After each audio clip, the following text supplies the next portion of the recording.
నమస్కారం డాక్టర్ గారు. నమస్కారం అమ్మా.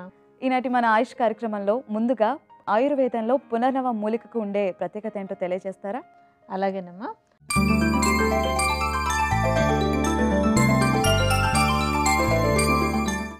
పునర్నవ అనేటువంటిది చాలా ముఖ్యమైనటువంటి మూలిక అనమాట. మూలికల్లో కూడా ఎందుకంటే ఇది చాలా ఇంపార్టెంట్ ఫంక్షన్స్, అంటే మన శరీరంలో ఉండేటువంటి మూత్రపిండాలు, హృదయం వీటన్నింటికి మేలు చేసేటువంటి ఒక మంచి మూలిక అనమాట ఇది. మనం ఎప్పుడు చెప్తాం కదా, ఒక మూలికలో ఏ భాగం మనం వాడుకోవాలి అనేటువంటిది కూడా ముఖ్యం అని చెప్పని.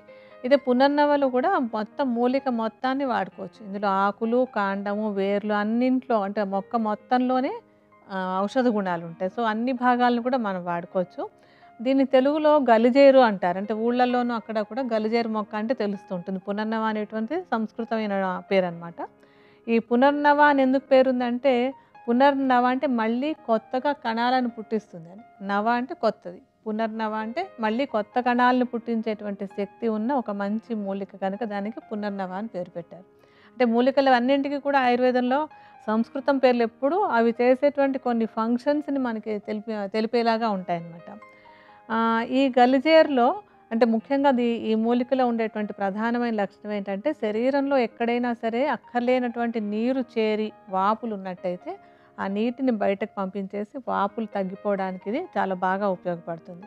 అందుకనే ముఖ్యంగా కిడ్నీ సమస్యల్లోనూ, తర్వాత లివర్ సమస్యల్లోనూ కూడా దీన్ని ఎక్కువగా వాడుతూ ఉంటాం అనమాట. కిడ్నీ ఫంక్షన్ని బాగు చేయడానికి, లివర్ చక్కగా పనిచేయడానికి ఉపయోగపడి, తద్వారా లోపల ఉండేటువంటి ఈ వాపులు, అధికంగా ఉండేటువంటి నీరు బయటకు పోవడానికి ఇది బాగా ఉపయోగపడుతుంది. అలాగే మూత్రపిండాల్లో కానీ, మూత్రాశయంలో కానీ ఎక్కడైనా రాళ్ళ లాంటివి ఉన్నట్టయితే అవి పోవడానికి కూడా ఈ పునర్నవ బాగా ఉపయోగపడుతుంది అనమాట. అంటే మొత్తం మీద మూత్రం సాఫీగా అయిపోయి శరీరంలో మలినాలు పేరుకోకుండా ఉండడానికి పునర్నవ చాలా చక్కగా ఉపయోగపడుతుంది. ప్రధానంగా మనం చెప్పుకోవాల్సినటువంటిది అదనమాట. అంటే ఏవైనా శరీరంలో ఇన్ఫ్లమేషన్ లాంటివి, అంటే ఇన్ఫెక్షన్స్ కానీ, ఎక్కడైనా ఇన్ఫ్లమేషన్ కానీ ఉన్న వాటిని తగ్గించుకోవడానికి, తర్వాత పైన శరీరం పైన ఏర్పడినటువంటి గడ్డల్లాంటి వాపులు ఉంటే వాటిని తగ్గించుకోవడానికి కూడా పునర్నవ చక్కగా ఉపయోగపడుతుంది.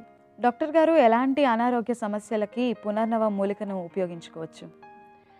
ఈ పునర్నవ రకరకాల సమస్యల్లో వాడుకోవచ్చు. అందులో కూడా ఏంటంటే, మనం ఎప్పుడు చెప్పుకుంటాం కదా, మందు ఎలా వేసుకోవాలన్నది కూడా ఇంపార్టెంట్. పునర్నవ వేసుకోండి అంటే ఎలా వేసుకోవాలన్నది కూడా ఉంటుంది కదా. ఇలా కొన్ని కొన్ని అనారోగ్య సమస్యలు ఉన్నప్పుడు పునర్నవాని ముఖ్యంగా కషాయంగా కాచుకుని వాడుకోవడం ఎక్కువ ఉపయోగంగా ఉంటుంది. అయితే చూర్ణంగా కూడా వాడుకోవచ్చు. అలాగే పచ్చిమూలిక దొరికితే స్వరసం, అంటే రసంగా పిండి తీసుకొని నూరేసి రసం తీసుకుని కూడా వాడుకోవచ్చు. లేదంటే కషాయం కాచుకుని కూడా వాడుకోవచ్చు అనమాట. కషాయం ఎప్పుడు చెప్తూ ఉంటాం కదా, అరగడం తేలిక కనుక కషాయంగా కూడా తీసుకోవచ్చు దీన్ని.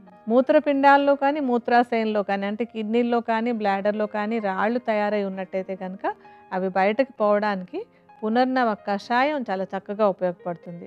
అంటే పునర్నవ మూలిక ఎండినటువంటి దాన్ని తీసుకుని చిన్న చిన్న ముక్కల్లాగా చేసేసి, సుమారుగా ఒక గుప్పెడు ముక్కలు తీసుకుంటే దాంట్లో ఒక 100 లేదా 120 మిల్లీలీటర్ల నీరు పోసి సన్నటి మంట మీద మరిగించుకోవాలి.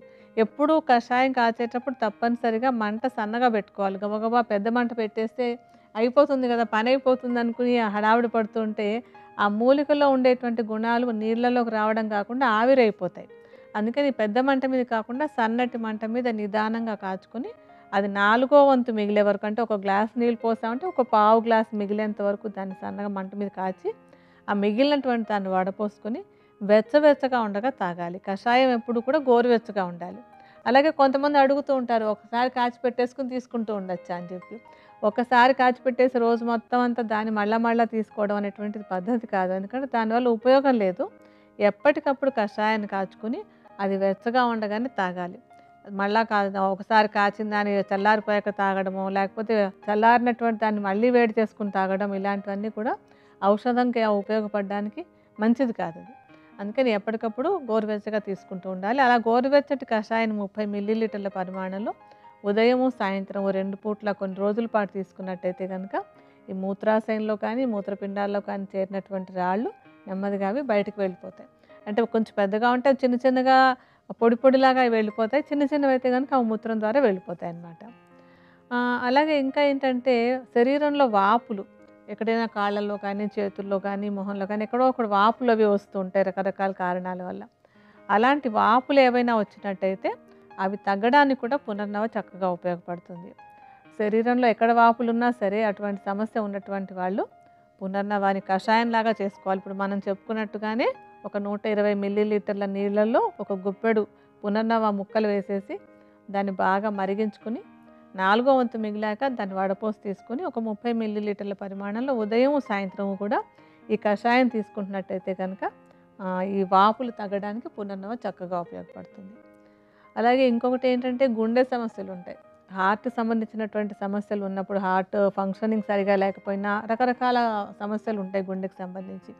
అలాంటప్పుడు ఏమవుతుందంటే ఆ సమస్య ఉన్న వాళ్ళకి కొంచెం పాదాలవి వాచటం, లేకపోతే మొహం ఉబ్బరం కావడం, అంటే వాపులు వస్తుంటాయి, శరీరంలో నీరు నిలిచిపోతూ ఉంటుంది.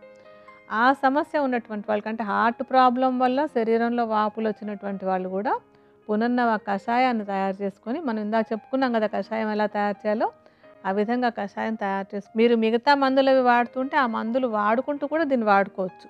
ఈ కషాయాన్ని పొద్దున ఒకసారి సాయంత్రం ఒకసారి తీసుకుంటూ ఉంటే వాపులు తగ్గడానికి ఇది చాలా చక్కగా ఉపయోగపడుతుంది. ఇంకొక కామన్ ప్రాబ్లం చాలామంది ఇళ్లలో బాధపడుతూ ఉండేటువంటిది ఏంటంటే ఆల్కహాలిజం తోటి ఇబ్బందులు పడే వాళ్ళు చాలామంది ఉంటుంటారు. ఇంట్లో మద్యపానం చేసేసి అనారోగ్యాల పాలవుతున్నటువంటి వాళ్ళు, లేకపోతే ఆ మద్యపానంతో ఆ మన్నాడంతా ఇబ్బందులు పడుతున్నటువంటి వాళ్ళు, ఇవి కూడా మనకి కనపడుతున్నటువంటి విషయాలే. ఈ మద్యపానం చేసినప్పుడు దాని ఎఫెక్ట్ తగ్గిపోవడానికి, అంటే అప్పటికప్పుడు ఆ మత్తు వదలడానికి కానివ్వండి, లేకపోతే దానివల్ల కొంచెం ఏమైనా అనారోగ్యాలు వస్తుంటే ఆ అనారోగ్యాలను తగ్గించుకోవడానికి కానీ ఈ పునర్నవ రసం చాలా చక్కగా ఉపయోగపడుతుంది. అంటే పునర్నవ పచ్చిమూలికను తీసుకొచ్చి దాన్ని శుభ్రంగా కడిగేసి ముద్దలాగా అంటే కొంచెం నీళ్లు కలుపుకొని నూరేసి దాన్ని పిండి రసం తీసుకోవాలి. అలా తీసుకున్న రసం ఒక 30 మిల్లీలీటర్లు పొద్దున్న సాయంత్రం కూడా కొంచెం తేనె కలిపి కనుక తీసుకుంటున్నట్టయితే ఈ ఆల్కహాల్ తీసుకోవడం వల్ల, అంటే మద్యపానం వల్ల వచ్చినటువంటి బ్యాడ్ ఎఫెక్ట్స్ నుంచి తగ్గించుకోవడానికి కూడా ఈ పునర్నవ రసం చక్కగా ఉపయోగపడుతుంది. సో ఇలా రకరకాలుగా మనం ఈ పునర్నవాన్ని వాడుకొని కొన్ని అనారోగ్యాలని ఇంట్లో తగ్గించుకోవచ్చు. కొన్ని తింటి తీవ్రతను తగ్గించుకోవడానికి కూడా పునర్నవ చక్కగా ఉపయోగపడుతుంది. డాక్టర్ గారు, ఈ పునర్నవ మూలికని పైపొత్తుగా కూడా వాడుకోవచ్చా? వాడుకోవచ్చమ్మా. ఇప్పుడు శరీరం మీద గడ్డలు అవి వస్తుంటాయి, చిన్న గడ్డలు కానీ పెద్దవి కానీ, కాళ్ళ మీద అక్కడ గడ్డలు వచ్చి తొందరగా తగ్గనివి ఉంటాయి, కొన్ని మరీ బాధించేటువంటివి కూడా ఉంటుంటాయి. అలా ఎక్కడైనా గడ్డలు లాంటివి వచ్చినట్టయితే ఈ పునర్నవ పచ్చి మూలిక దొరికితే చాలా మంచి గుణాలు వస్తాయి. ఇంకా పచ్చిదాన్ని తీసుకొచ్చి బాగా ముద్దలాగా చేసేసి ఆ ముద్దని కొంచెం నెయ్యి కూడా కలిపి పైన పూతలా పెట్టుకోవచ్చు అనమాట. ఒకవేళ పచ్చిది దొరకలేదు అనుకోండి, చూర్ణాన్ని తీసుకుని కొంచెం నీళ్ళతో తడి చేసి దానిలో కాస్త నెయ్యి కలిపి ఎక్కడ గడ్డలు ఉన్నాయో ఆ గడ్డల పైన కనుక దాన్ని పూతలాగా వేసుకున్నట్టయితే ఆ గడ్డలు తగ్గడానికి ఈ పునర్నవ పై పూతగా చక్కగా ఉపయోగపడుతుంది. థ్యాంక్ యూ డాక్టర్ గారు. పునర్నవ మూలిక మాకు ఎన్ని విధాలుగా ఉపయోగపడుతుందో చాలా చక్కగా వివరించారు.